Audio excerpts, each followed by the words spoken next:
Sencillamente amo a Adriana. Por favor, eso no puede ser amor. Sí, lo es. No me voy a separar de la mujer a la que amo, es decir, de Adriana. Los acontecimientos en Valle Salvaje alcanzaron un punto de no retorno. La revelación de que el conde de Maldonado se había endeudado con Evaristo puso en evidencia que el poder de José Luis no era tan sólido como aparentaba. Mientras tanto, Atanasio arriesgaba su seguridad buscando el documento que podía cambiarlo todo, y Matilde destapaba una herida familiar al confesar que Martín era su hermano. Amanda, Leonardo e Irene se enredaban en un juego de acusaciones y secretos.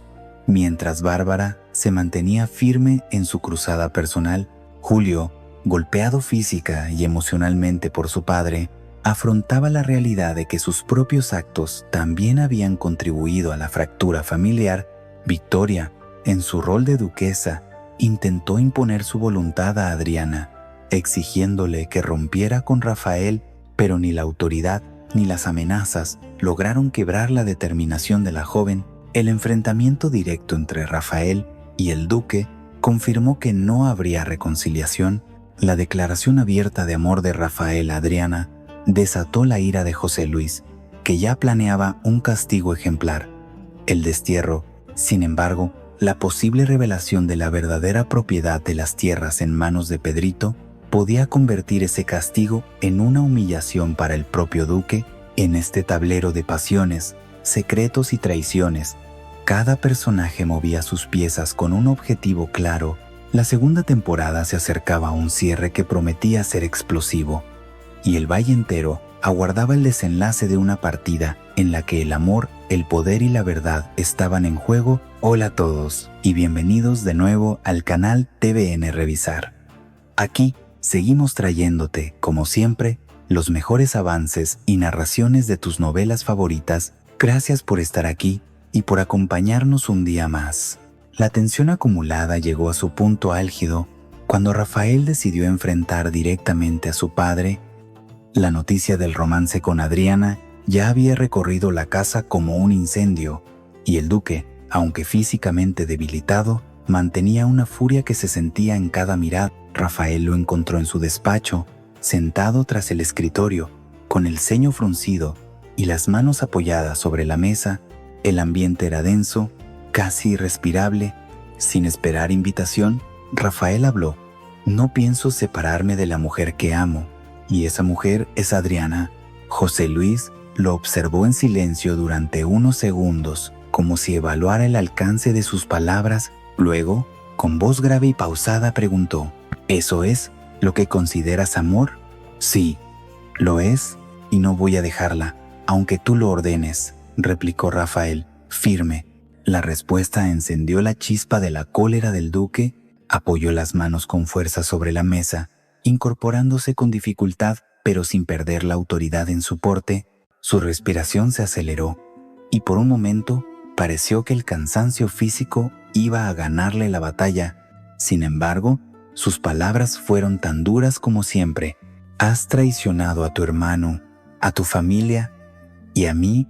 Esto no quedará sin castigo.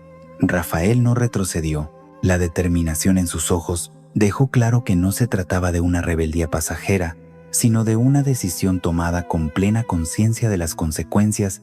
El silencio posterior fue tan tenso que parecía que las paredes mismas contenían la respiración.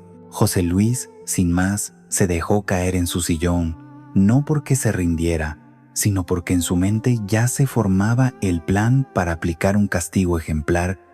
La jornada comenzó con un aire pesado en la hacienda de Valle Salvaje, como si el ambiente mismo presintiera que la verdad estaba a punto de sacudir los cimientos de su historia.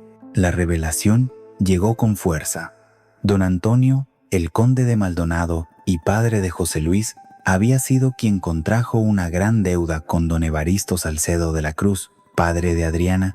Aquella deuda no solo arrastraba el honor de la familia Maldonado, sino que, de confirmarse con pruebas documentales, derrumbaría el falso dominio que José Luis ejercía sobre las tierras del valle.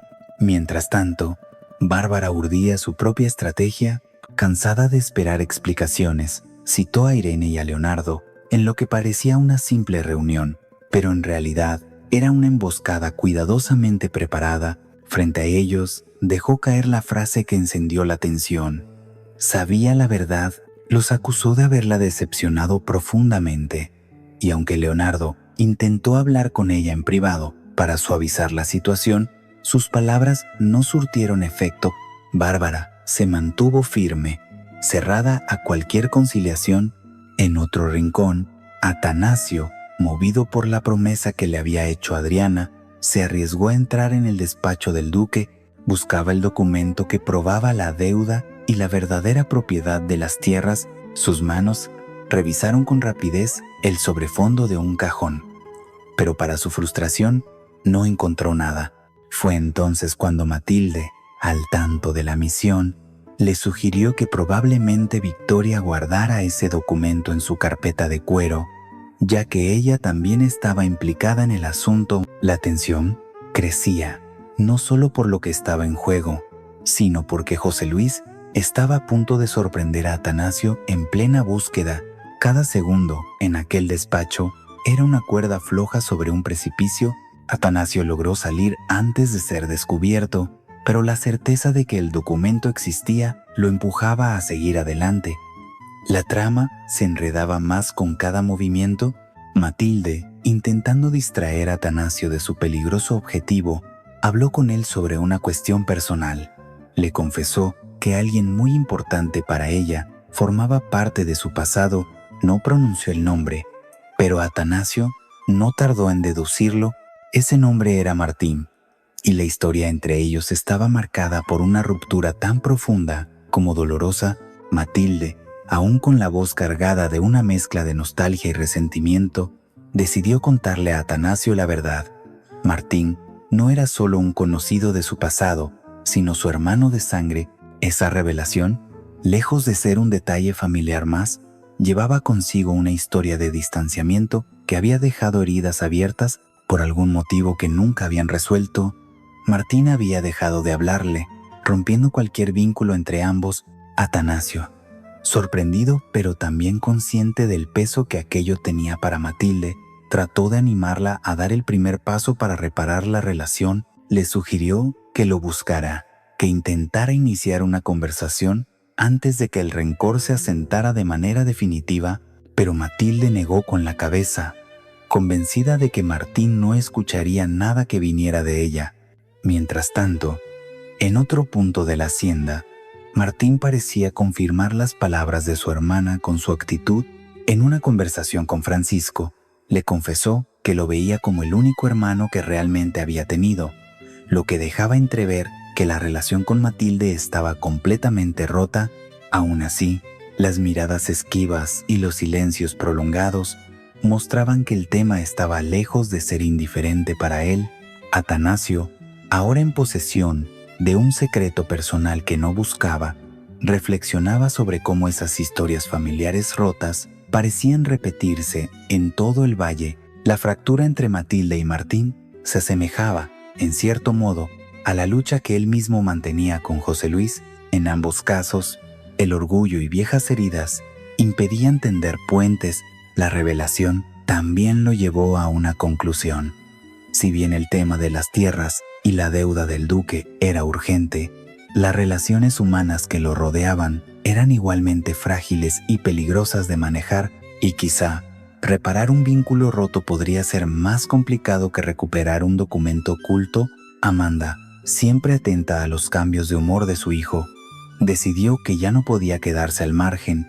Había notado que Leonardo se comportaba de forma extraña desde hacía días, y la tensión con Bárbara se había vuelto evidente para todos. Una tarde lo encontró en la galería y, sin rodeos, le preguntó qué estaba ocurriendo entre ellos.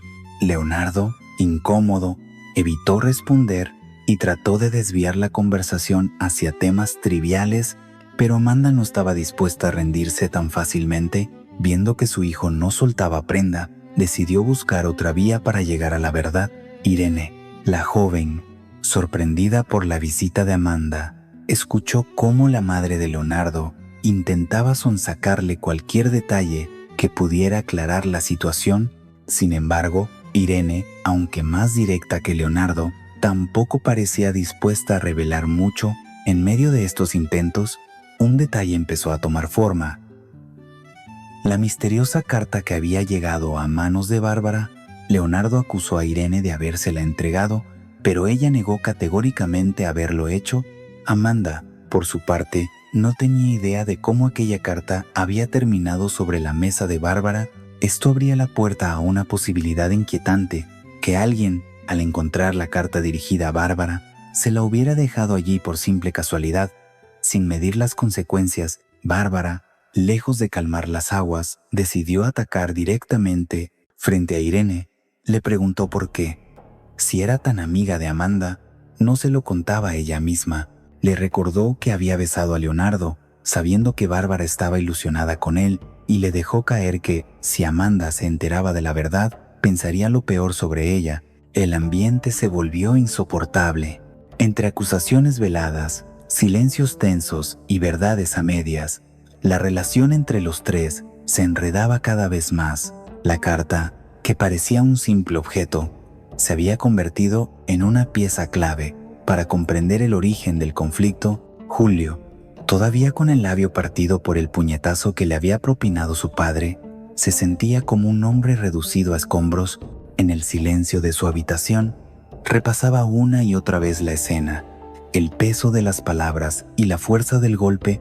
A pesar de todo, no era solo el dolor físico lo que lo abatía, sino la sensación de que su vida entera se estaba desmoronando. Cuando finalmente decidió buscar a Rafael, lo hizo con una mezcla de rabia y resignación. Lo encontró en el patio y, sin preámbulos, soltó la frase que llevaba días guardando: si nuestra familia ya estaba rota, tú y Adriana la habéis terminado de destrozar. Sus palabras, aunque impregnadas de resentimiento, no estaban exentas de una amarga tristeza. Rafael lo miró en silencio, sabiendo que la herida que hablaba no era solo por orgullo, sino por una soledad que Julio había arrastrado durante años. Sin embargo, no se retractó de sus sentimientos hacia Adriana. Julio, en su interior, sabía que él tampoco era inocente.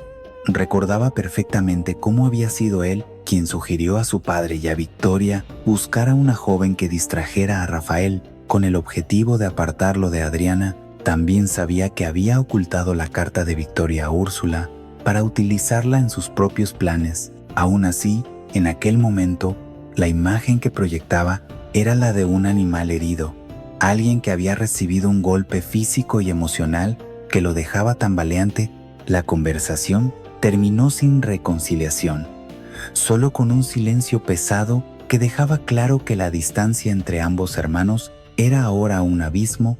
Julio se alejó con la mirada fija en el suelo, consciente de que, aunque intentara culpar solo a Rafael, las grietas en la familia Maldonado eran mucho más antiguas y profundas. Victoria, ya en su papel consolidado como duquesa de Valle Salvaje, decidió mover ficha con precisión calculada. Citó a Mercedes, la duquesa de Miramar, para recordarle una promesa que había hecho antes de la boda. A partir de ahora, las cosas serían diferentes. Su tono fue cordial, pero cargado de ese matiz ambiguo que hacía difícil discernir si hablaba de mejoras reales o de un nuevo orden bajo su control. Mercedes la escuchó con cautela, consciente de que ni Victoria ni José Luis eran dignos de plena confianza. Sus palabras fueron medidas, evitando comprometerse demasiado. Por dentro, se mantenía alerta, intentando descubrir si aquella conversación escondía algún objetivo oculto. Mientras tanto, Atanasio aprovechaba un momento de ausencia del duque para acercarse a los aposentos de Victoria. Según Matilde, era allí donde guardaba la carpeta de cuero que contenía el documento que podía cambiarlo todo, la prueba de la deuda de José Luis con don Evaristo. Cada paso que daba hacia ese lugar era un riesgo calculado, pero la urgencia por entregarle a Adriana aquella evidencia era más fuerte que cualquier temor. Dentro de la habitación, comenzó a revisar cajones y muebles con la precisión de quien sabe que el tiempo es limitado. Sin embargo, justo cuando se disponía a registrar la carpeta, escuchó voces acercándose. Era Victoria, acompañada de Isabel, que regresaban para buscar un vestido. Atanasio sintió como la adrenalina le recorría el cuerpo. Tenía segundos para decidir si se escondía, escapaba por otra puerta o se arriesgaba a quedarse y disimular. La tensión era máxima. No solo estaba en juego la misión, sino también su propia seguridad. Si Victoria lo sorprendía, no habría explicación posible que pudiera sacarlo del apuro. Y lo peor, el documento, aquel listado de deudas, seguía oculto en algún rincón, esperando el momento de cambiar la historia del valle. Victoria, aprovechando su influencia recién afianzada como duquesa, había decidido que sería ella quien enfrentara a Adriana. Antes de que José Luis hablara con Rafael, lo hizo con la determinación fría de quien cree tener todo el control, pero también con la satisfacción de ejecutar un movimiento estratégico que evitaría que el duque, débil y convaleciente, se expusiera a más estrés de lo necesario. La escena se desarrolló en uno de los salones privados de la hacienda. Adriana entró con paso medido, sabiendo que la cita no sería para intercambiar cortesías. Victoria, de pie junto a una ventana, la recibió con un gesto serio y una mirada que contenía una mezcla de reproche y autoridad. «Te exijo que pongas fin inmediato a esa relación», dijo sin rodeos. «Después, te disculparás con tu esposo y con el mío por avergonzarnos a todos». Adriana, aunque sentía el peso de las palabras, mantuvo la calma, no respondió de inmediato, y ese silencio pareció irritar aún más a su tía. Victoria, con voz más tensa, añadió: «Si no lo haces, las consecuencias para ti serán devastadoras». Fue un pulso silencioso. Adriana sabía que Victoria buscaba quebrarla con amenazas, pero también que, en el fondo, no todo su poder era real. El documento que Atanasio estaba buscando podía cambiar por completo la balanza, y esa certeza le dio fuerzas para no ceder. Lo que Adriana ignoraba era que José Luis, demasiado débil para intervenir, la escuchaba a la distancia, tumbado en su cama, sintiendo cómo las piernas le fallaban. La fragilidad física del duque contrastaba con la dureza de las órdenes que Victoria impartía en su nombre. Cuando la conversación terminó, ninguna había cedido terreno. Victoria creyó haber dejado clara su postura. Adriana, por su parte, salió con la determinación intacta de que no sería la duquesa quien dictara el destino de su corazón. José Luis pasó gran parte de la noche despierto, rumiando la confrontación con Rafael.